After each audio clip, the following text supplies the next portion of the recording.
Hey everyone. Well, this video is just me kind of thinking out loud in regards to my response, feelings, reactions, not a reaction, to Richard Rudd's latest video, which is very good. I'm not here to bash the video or the content in any way, just some sharing some thoughts that I have with you.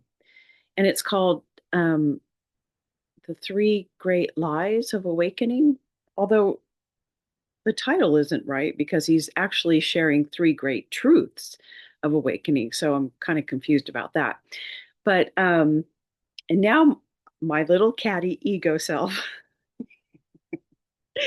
I just have to say this. So yes, this is a bit of a reaction. But it's like all the comments are like, "Oh my God, Richard, thank you so much. These words are brilliant.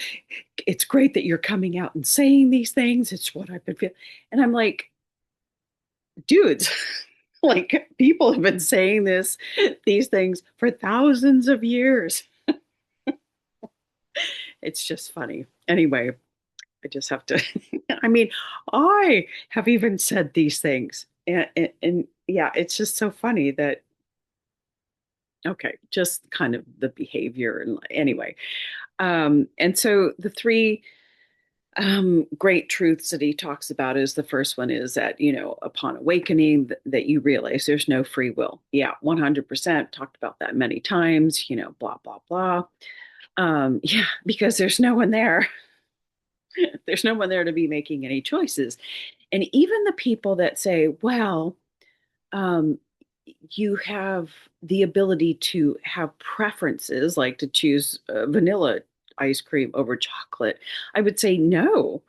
There's no free will, because even in those instances, I am aware, if it's a preference issue, that there is like, I feel like there's like little computer calculations going, she's going to choose vanilla because of blah blah blah blah blah blah blah.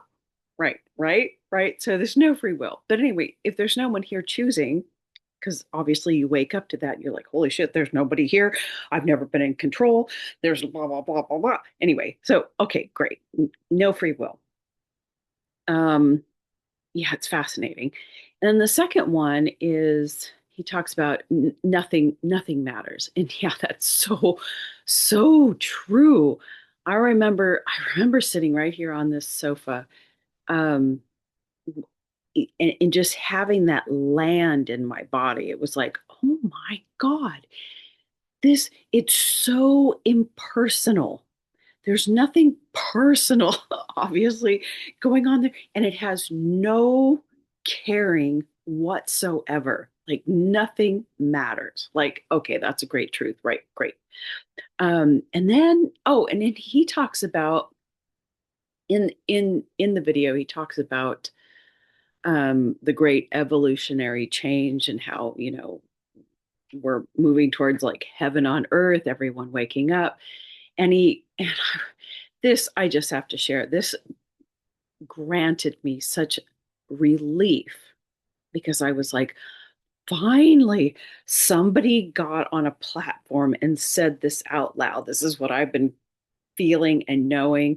And he finally said, because he talks about in his book, oh, 2027 is a big change, blah, blah, blah, with the insinuation. I mean, everybody's talking about, oh, 2025, 2026, 27. These are big years of transformation. And you could tell there's an underlying belief that it's going to, like, everything's going to be heaven on earth. Maybe not that idyllic, I maybe not that fanciful and wonderful, but that great changes are coming, and we're going to have the great awakening, and people are going to experience this in their lifetime. And I've been sitting back here going, man, I don't think this is true. I'm not feeling it. Not that I'm some oracle and would feel it, but I normally, like, you can have a knowing.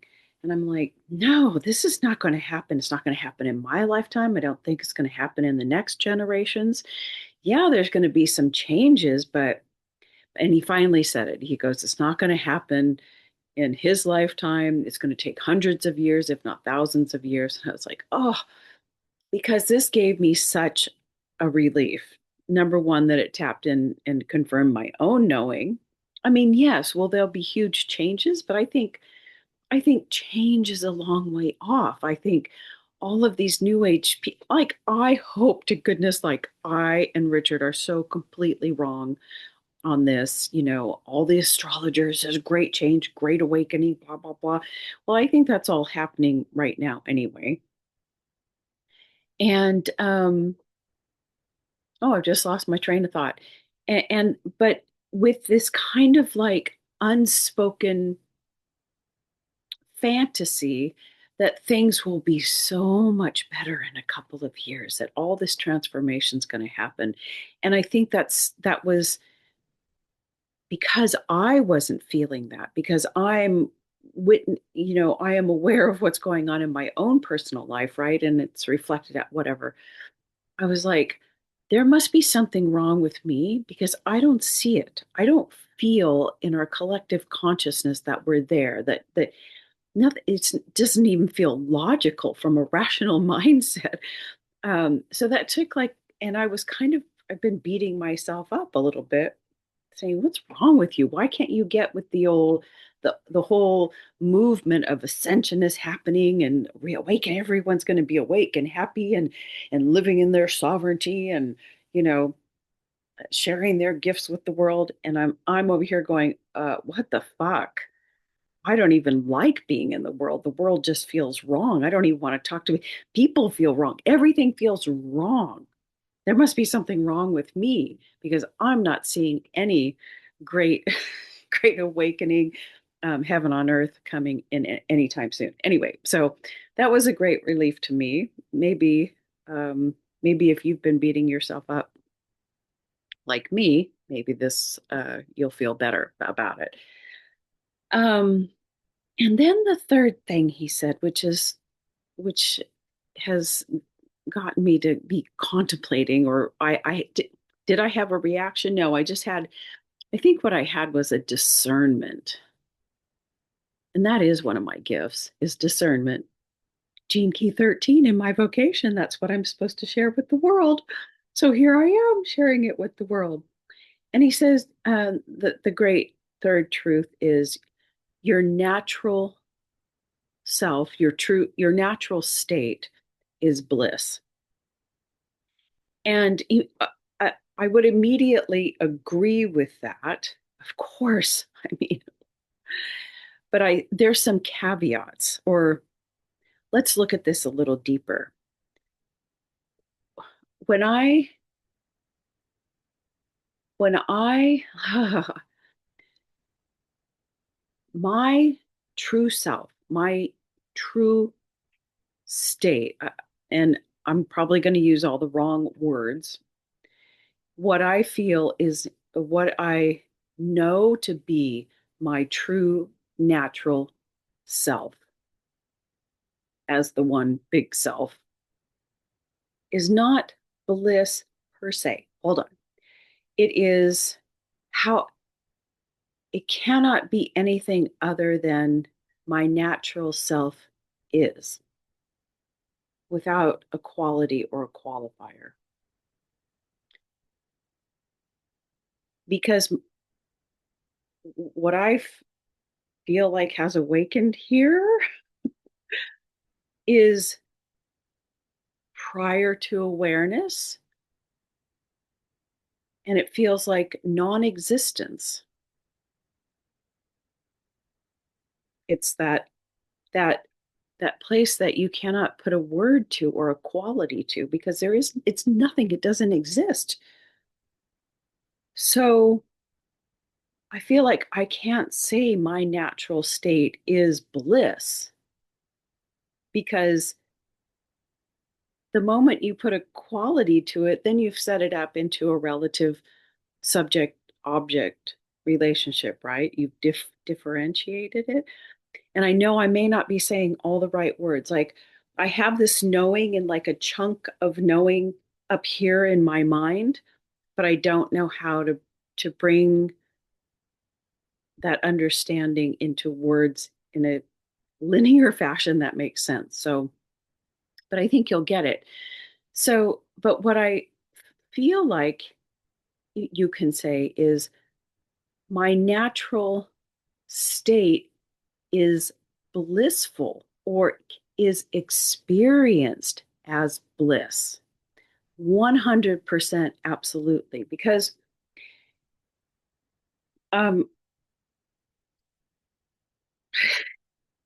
in order, and he does say in there, he does use the word is experienced as bliss. And right there, when you say is experienced as, then you have a relationship, subject object. And that is 100% true. Because right, you can take that isness. Like if you were to just go, okay, I am, or my natural state is, you just stop there. And right there, immediately, you can say that to yourself. My natural state is isness, isness. You don't feel any quality, right? There's nothing to experience. But when you bring that isness into awareness, woo, because to me, my natural state is beyond awareness. Okay. So, but I don't even know if I'm saying the right things. But when I bring the awareness of my isness into the body, or I focus it, then absolutely 100% it's nothing but bliss. It's like, oh, it's almost too much to handle, right? And to me, and that and that's because awareness is experience itself, but it needs the vehicle of the body. So it's the body that is experiencing its true nature as bliss, but I wouldn't say the natural state is bliss. Am I being a jerk here? Do you know what I mean? Because when, oh, I'm going to sneeze. Oh, I don't want to sneeze. Oh, hold on. Yeah, it's like when you're resting in your natural state, in that isness, I amness. I just lost my train of thought because I'm right here in it.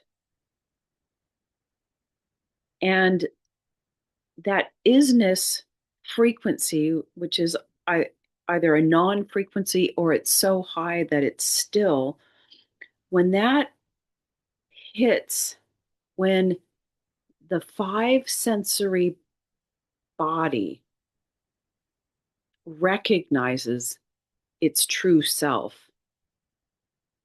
that frequency of stillness or so high, I don't know what you would call it, that non frequency hits a frequency body. It's almost like it makes everything tingle, right? It's like waking it up to itself. And that's what causes the bliss feeling. But does that mean that our natural state is bliss? How could you give it any quality?